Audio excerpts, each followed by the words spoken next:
Ada sekitar 3,33 juta orang Indonesia menjadi penyalahguna narkoba. Pertanyaannya, bagaimana cara untuk memberantas kejahatan narkoba itu? Stand by. On the record. Halo pemirsa Antara, selamat datang di podcast Antara on the record.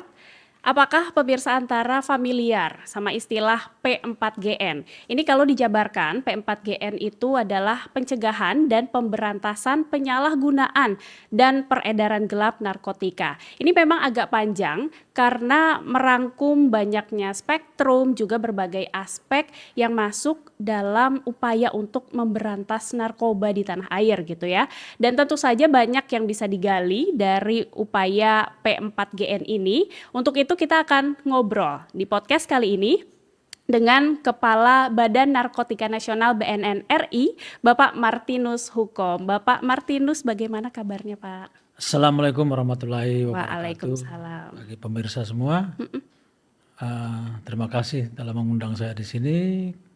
Ya, kabar saya baik-baik saja. Kabar baik ya Pak. Ya, mudah-mudahan kita semua baik-baik saja di tahun Tentunya 2025. itulah spirit yang pastinya kita perlukan ya Pak untuk melakukan pemberantasan terhadap narkoba ini. Dan kalau bicara soal pemberantasan narkoba ini, angkanya tadi Pak 3,33 juta. Itu per 2023 ya Pak 2023. surveinya. Dan ini sih secara prevalensi memang tercatat 1,73% dari seluruh jumlah penduduk di Indonesia gitu Pak. Tapi kan kalau kita melihat secara angka realnya ini kan bukan sesuatu yang bisa kita sebut kecil juga ya Pak ya. Tapi dari angka ini, dari BNN sendiri melihatnya seperti apa sih Pak? Oke, saya melihat angka ini bukan sekedar angka, tapi saya melihat bahwa angka ini bagi kita adalah satu potensi pasar bisnis haram tersebut, sehingga sebagai kepala BNN saya beserta jajaran wajib untuk melakukan penekanan terhadap angka ini sehingga turun serendah-rendahnya. Iya. Karena apa? Kalau kita tidak menekan, maka pasar ini akan berkembang. Seperti kita ketahui bahwa survei kita mengatakan bahwa mengapa orang pertama kali menggunakan narkoba, itu pertama adalah penasaran. Terutama anak remaja ya, penasaran, dan kemudian mereka ditawari oleh teman usia sebaya, teman sepermainan, teman selingkungan permainan atau bahkan lingkungan pendidikan. Nah ini dengan angka seperti ini, lalu kemudian survei kita sendiri mengatakan bahwa 312.000 remaja kita mengalami atau menyalahgunakan narkoba tersebut. Maka fenomena mengajak teman, fenomena ingin atau penasaran, ingin rasanya seperti apa narkoba itu. Ini fenomena yang harus kita kita negasikan, kita kurangi. Maka dengan menekan potensi 3,33 juta, lalu kemudian khusus untuk remaja 312.000 anak remaja ini, itu kita bisa mengurangi pasar daripada mengecilkan, mempersempit lingkup pasar daripada bisnis haram tersebut. Ya. Karena kalau saya mengutip nih ya statement Bapak begitu, Indonesia kan menjadi pasar yang besar untuk bisnis haram narkoba, kemudian juga sekaligus menjadi produsennya begitu ya Pak. Dan kalau kita lihat dari 3,33 juta ini, 312.000 adalah remaja. Kemudian sisanya kalau menurut data BNN kan usia produktif gitu ya Pak. Sementara kita mau menghadapi Indonesia Emas 2045 begitu. Indonesia 100 tahun. Tapi kalau ada kecanduan narkoba seperti ini agaknya sulit juga nih Pak. Ya itulah, terus terang saya sebagai kepala BNN yang berada langsung di bawah Presiden, saya melihat bahwa Bapak Presiden kita, Bapak Prabowo ini betul-betul mengangkat isu narkoba ini menjadi isu yang sangat krusial, isu yang sangat serius. Kenapa? Dari kacamata beliau, saya yakin dari kacamata beliau sebagai seorang mantan militer, beliau dapat melihat bahwa narkoba ini bisa saja menjadi salah satu sarana untuk melemahkan ketahanan masyarakat, ketahanan negara.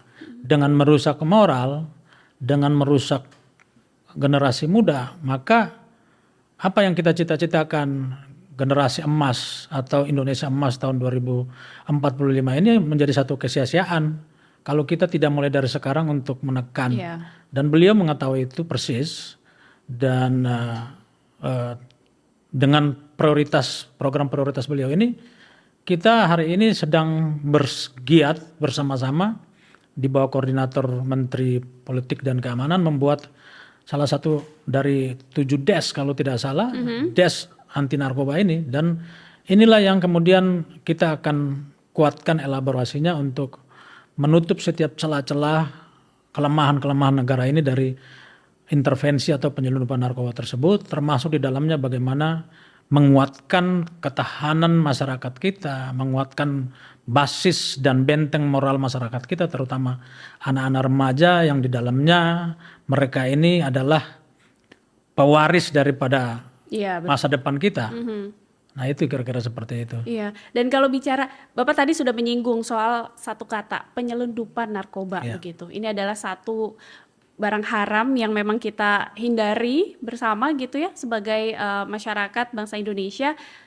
Nah, tapi belakangan ada juga kita melihat satu keputusan dari presiden begitu ya, bahwa untuk mengembalikan tahanan kasus narkoba yang memang cukup menyita perhatian gitu. Ini sejak 2015 ada Mary Jane dari Filipina begitu. Kemudian ada juga kasus Bali 9 dengan 5 orang yang tersisa mendapatkan penghukuman yang kemudian diekstradisi juga ke Australia gitu Pak.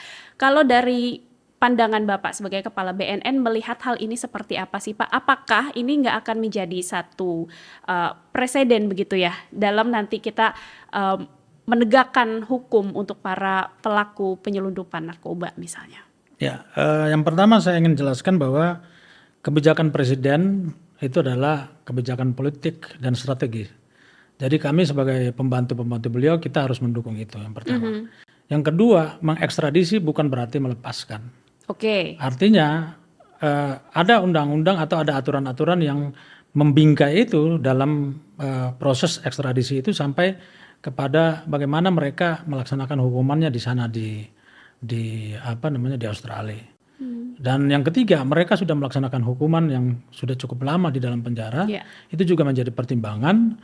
Dan yang terakhir adalah bagaimana beliau membangun hubungan harmonis negara-negara sahabat dengan memberikan bukan pengampunan. Kita harus catat itu bukan pengampunan, tapi sekedar mengekstradisi untuk para tahanan ini atau para narapidana ini untuk melaksanakan hukuman di tempat kelahiran atau di negara mereka lahir, negara di mana mereka tumbuh dan besar di sana. Saya pikir ini satu kebijakan yang sangat luar biasa yang selama ini belum pernah terjadi dalam kepemimpinan-kepemimpinan yang lain, dan kita harus menyambut baik ini. Ini bukan merupakan satu kontraproduktif dari penanganan narkoba di Indonesia, bahkan menurut saya adalah bersifat sangat progresif dalam penerapan hukum-hukum kita. Kira-kira seperti itu. Sifatnya progresif begitu Pak. Tapi untuk ke depan, misalnya ada kasus serupa penyelundupan narkoba, dari BNN sendiri akan seperti apa sih sebetulnya fokus atau hal-hal yang akan dikejar nih dari para pelaku kejahatan narkoba ini Pak? Ya, kebijakan tidak akan lalu menghapus strategi kita menangani narkoba.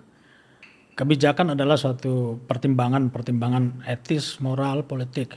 Tapi kembali lagi kepada pertanyaan tadi bahwa ketika kita menghadapi kasus-kasus serupa, ya kita tetap melakukan penangkapan. Buktinya kita terus menangani isu-isu narkoba yang juga atau kejahatan-kejahatan narkoba yang juga dilakukan oleh orang asing yang ada di Indonesia. Hari ini Barreskrim baru saja membawa kembali ke Indonesia salah satu buronan yang warga negara asing kalau tidak salah, Ukraine. Ini bentuk dari komitmen negara untuk tetap terus menekan mereka. Yang penting kita jangan boleh main-main dengan undang-undang. Kita terapkan undang-undang seperti apa adanya. Ya. Dan kalau bisa saya mengutip statement Bapak juga bahwa di 2025 ini BNN akan melakukan satu pengejaran yang tidak terputus gitu ya Pak terhadap para penjahat narkoba begitu. Ya. Ini masuk ke dalam background Bapak juga kan Bapak lama nih di kepolisian di Densus 88 anti teror begitu ya. Apakah ini ada satu hal yang terbawa begitu ya prinsip-prinsip yang dipakai dari hal itu melakukan pengejaran terhadap para penjahat narkoba nih Pak? Ya, jadi saya melihat bahwa struktur kejahatan dari narkoba dan struktur kejahatan dari teroris ini adalah hampir mirip. Sama-sama trans organized crime Oke. yang kejahatannya lintas batas, lintas provinsi, dan mereka pada prinsipnya terkendali, terstruktur. Bedanya antara terorisme dan narkotika, kalau terorisme tersentral dalam hanya beberapa faksi. Oke. Tapi kalau narkoba dia tersentral tapi berbagai-bagai networking. Maka bagaimana kita melakukan penekanan terhadap mereka, menekan mereka, maka kita harus membangun semacam kontra networking, kontra jaringan. Ketika mereka membangun jaringan, maka kita harus mengkontra juga dengan jaringan. Artinya ada penggelaran jaringan-jaringan intelijen di seluruh pelosok tanah air ini, seluas jaringan narkoba itu berada. Dan saya punya pengalaman ketika kurang lebih 23 tahun menangani terorisme. Oke. Saya melihat bahwa pengejaran yang tidak terputus dengan pagelaran intelijen di mana-mana ini adalah suatu kekuatan yang sangat ampuh. Dan ini saya mendapat dukungan moral dari Pak Presiden karena dalam satu kesempatan saya lupa pada saat itu beliau bicara di mana.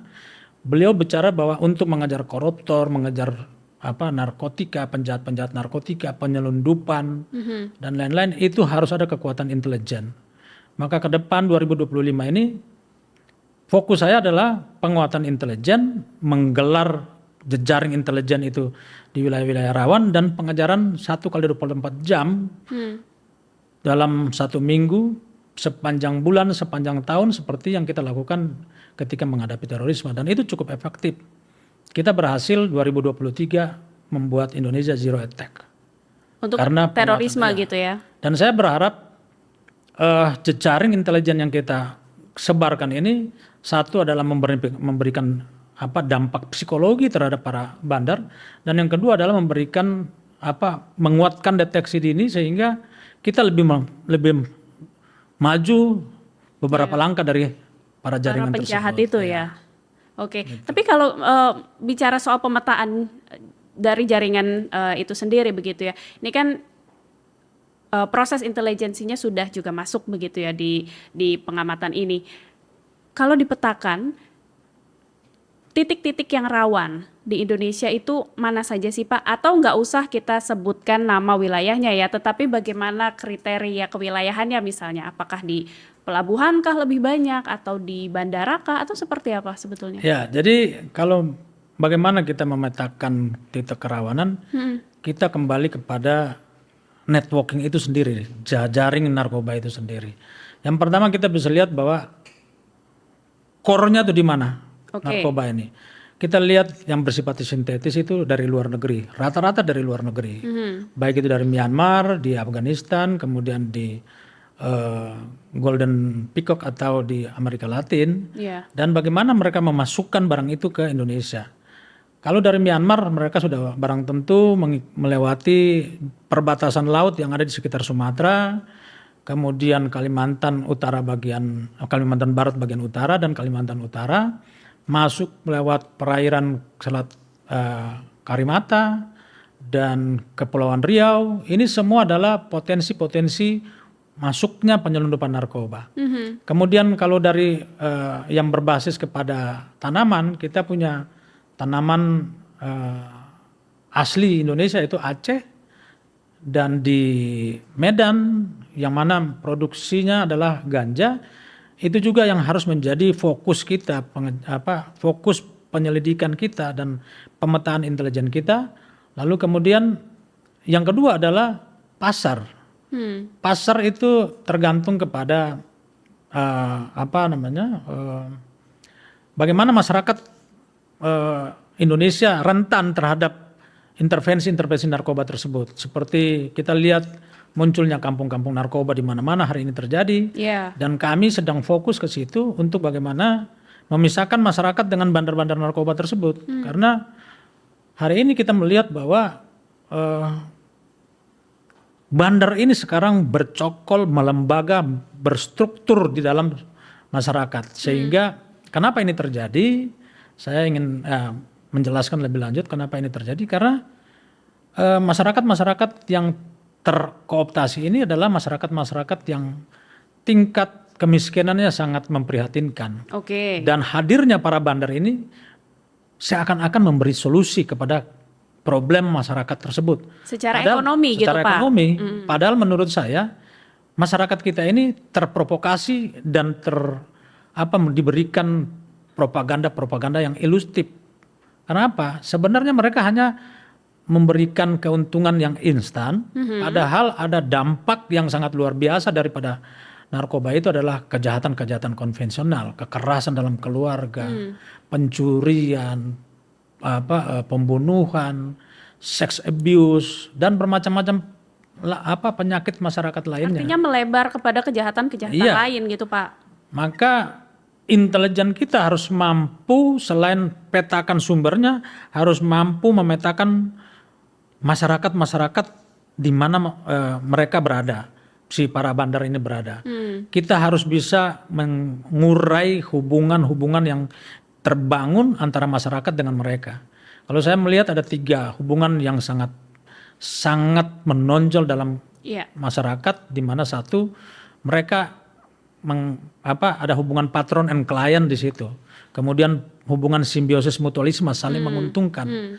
Lalu kemudian karena 2 hubungan ini terjadi, maka masyarakat kemudian menjadi pelindung buat mereka. Nah itu yang harus kita urai, kita pisahkan masyarakatnya dengan menangkap para bandarnya dan memberikan edukasi, rehabilitasi dan berbagai intervensi sosial ekonomi kepada masyarakat yang rentan tadi. Air merupakan sumber kehidupan. Air adalah elemen penting dari sebuah pertumbuhan. Pergunakanlah dengan bijak.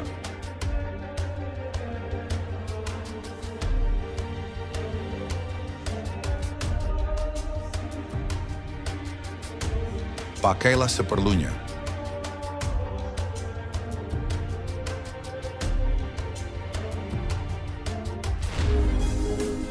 Peduli air, peduli masa depan. Iklan layanan masyarakat ini dipersembahkan oleh kesehatan tumbuh dari kebiasaan dan kebersihan adalah awal dari kebaikan. Buanglah sampahmu, rawatlah duniamu. Bumi yang bersih adalah cermin jiwa yang peduli. Iklan layanan masyarakat ini dipersembahkan oleh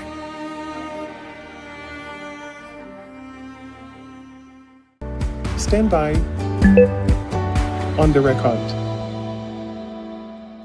Sebelum lebih jauh Pak, kita mengurai lagi permasalahan masyarakat dan juga kaitannya dengan bandar narkoba begitu ya. Tadi kan Bapak sempat menyebutkan kalau ada jenis narkoba yang sintetis misalnya berasal dari luar Indonesia. Kemudian di Indonesia kita punya tanaman ganja begitu yang bisa tumbuh dengan subur kan Pak. Kemudian belakangan kan muncul juga narkotika jenis baru Pak. Gitu ya. NPS namanya. NPS, New Psychoactive Substances gitu. Dan NPS ini kalau kita sempat merecall gitu ya, Desember 2024 katanya menjelang tahun baru ada penggerebekan satu pabrik Happy Water misalnya. NPS yang ramai dan kemungkinan sangat berbahaya gitu ya untuk masuk dan menyebar di Indonesia sebetulnya apa aja sih Pak? Kemarin kita baru ketemu namanya DMT ya. DMT itu apa ya? Dia satu kimia yang memang memang fenomena baru ya, baru masuk ke Indonesia. Dia memberikan rasa khayalan atau ekstasi yang sangat tinggi, kita bisa mengalami tren seperti, dan itu narkoba tersebut biasa digunakan, bukan narkoba ya, NPS tersebut ya narkoba lah, sejenis narkoba juga adalah narkoba yang atau zat yang berasal dari Amerika Latin, itu biasa digunakan oleh para kayak penyembuh tradisional yang mereka menggunakan efek trance itu, ekstasi untuk semacam menangkap sinyal-sinyal dari roh-roh halus lah seperti itu. Oh, oke. Tapi itu ya kalau dipakai oleh manusia yang normal ya akan merusak karena menyerang kepada saraf.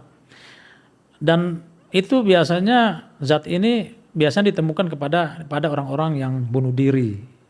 Dia punya keberanian untuk membunuh diri. Nah, itu kita temukan. Setelah menggunakan zat tersebut gitu Pak. DMT namanya. Itu kita temukan kemarin di Bali. Dan masih banyak seperti pentenil, kemudian ketamin, itu juga sekarang lagi rame di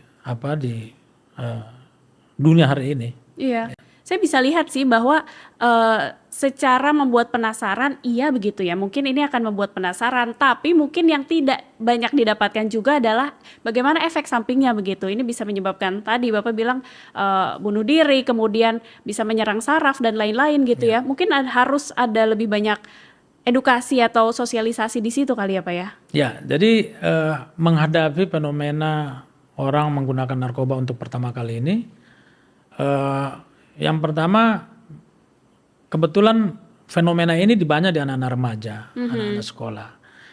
Dua fenomena yang paling penyebab tertinggi dalam survei kita yaitu rasa penasaran dan ingin mencoba-coba. Ya, kita harus sadari bahwa anak-anak remaja kita ini kan mempunyai rasa ingin tahu tuh tinggi sekali. Ya, itu sudah human being sebagai masyarakat atau sebagai anak manusia remaja, begitu ya. Karena mereka pasti akan mengejar pengetahuan yang mereka cari. Bahkan hari ini kan kita lihat fenomena digitalisasi informasi, akhirnya mereka memiliki ruang pengetahuan, ruang untuk mencari pengetahuan yang sangat luas, dan mereka meninggalkan pendekatan-pendekatan tradisional, termasuk di dalamnya akhirnya mereka meninggalkan juga patron-patron tradisional yang selama ini memberikan pendidikan moral, membangun pendidikan moral seperti orang tua, ustadz, guru, kepala lingkungan. Lalu mereka mencapai patron-patron yang abstrak, yang memberikan nilai-nilai baru kepada mereka.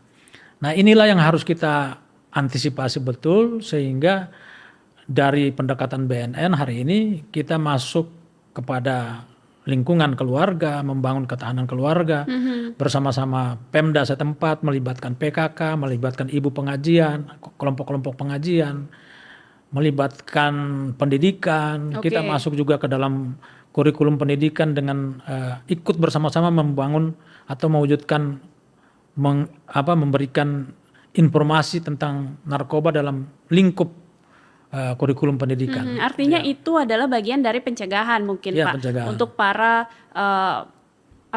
supaya tidak ada penyalahgunaan begitu. Tapi untuk penyalahguna narkotika sendiri, Bapak setuju nggak kalau kita menyebutnya sebagai satu korban dari kejahatan narkotika?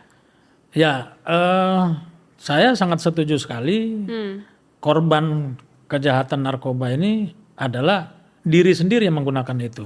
Artinya penyalahgunanya. Penyalahguna ini sebagai korban. Tapi kita juga perlu membingkai satu semacam aspek kognitif manusia ketika untuk pertama kali dia menggunakan. Kan ketika pertama kali dia menggunakan, dia pasti udah tahu. Kalau dia sudah mengetahui atau patut mengetahui bahwa narkoba itu adalah dilarang oleh undang-undang, maka niat untuk melakukan kejahatan itu sebenarnya itu sudah bentuk potensi kejahatan. Maka pada taraf itu saya ingin katakan bahwa orang yang pertama kali ingin menggunakan itu bukan korban, tapi dia adalah pelaku kejahatan.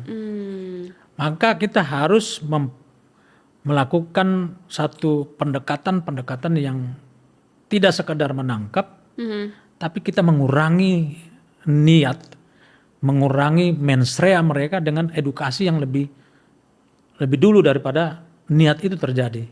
Nah, kira-kira seperti itu. Tapi apakah artinya itu pun pendekatan yang digunakan? Kita sebutlah untuk para penyalahguna narkotika ini ya Pak, kita menggunakan pendekatan restoratif justice begitu. Karena ini kan ramai juga nih Pak, belakangan bahwa penyalahguna itu baiknya mendapatkan bentuk rehabilitasi begitu dibandingkan hukuman di penjara misalnya seperti itu. Atau apakah hal seperti ini yang sekarang jadi fokus dari BNN atau seperti apa? Ya, restorasi justice dalam hal ini adalah kita melakukan pendekatan rehabilitasi. Kita tidak bisa keluar dari bingkai undang-undang kita yang sudah ada, yaitu Undang-Undang Nomor 35 Tahun 2009. Di situ ada beberapa pasal ya yang memberikan kewenangan kepada kita, BNN dan stakeholder terkait untuk melakukan pendekatan rehabilitasi sebagai bagian dari upaya restorasi justice tadi. Pasal 54, 55 itu mewajibkan setiap pengguna itu harus direhabilitasi. Kemudian pasal 103 itu memberikan kewenangan kepada hakim untuk memutuskan bahwa setiap pengguna baik yang yang terbukti maupun tidak terbukti untuk direhabilitasi. Pasal 127 memberikan otoritas kepada hakim untuk menghukum para pengguna, baik itu yang golongan 1, golongan 2, golongan 3. Artinya ada dua rezim hukum di sini yang harus kita aplikasikan. Yang pertama adalah rehabilitasi dan yang kedua adalah penghukuman. Untuk mencari jalan tengah supaya tidak multi interpretasi, maka Mahkamah Agung mengeluarkan SEMA, surat edaran Mahkamah Agung nomor 4 tahun 2010 tentang bagaimana kita mencari jalan tengah antara rezim penghukuman dan rezim rehabilitasi. Maka SEMA ini memberikan limitasi gramisasi daripada pengguna. Ketika dia ditangkap dengan di dalamnya ditemukan gramisasi tertentu, dia akan direhabilitasi atau akan dihukum. Proses ini itu melalui satu proses namanya tim asesmen terpadu. Tim inilah yang mengasesmen apakah seorang pengguna yang kedapatan atau seorang manusia, seorang tersangka yang ditangkap menggunakan di dalamnya di tangannya ada narkoba ini, apakah dia pengguna atau pengedar. Nah, ini tim inilah yang akan memberikan asesmen dia untuk memutuskan dia pengguna atau tidak. Dia pengedar tapi dia juga pengguna atau tidak. Inilah yang akan kemudian menjadi standing atau moral standing bagi hakim, bagi jaksa untuk mendakwa, menuntut dan mendakwa dan memutuskan apakah dia akan dihukum atau tidak. Pasal 127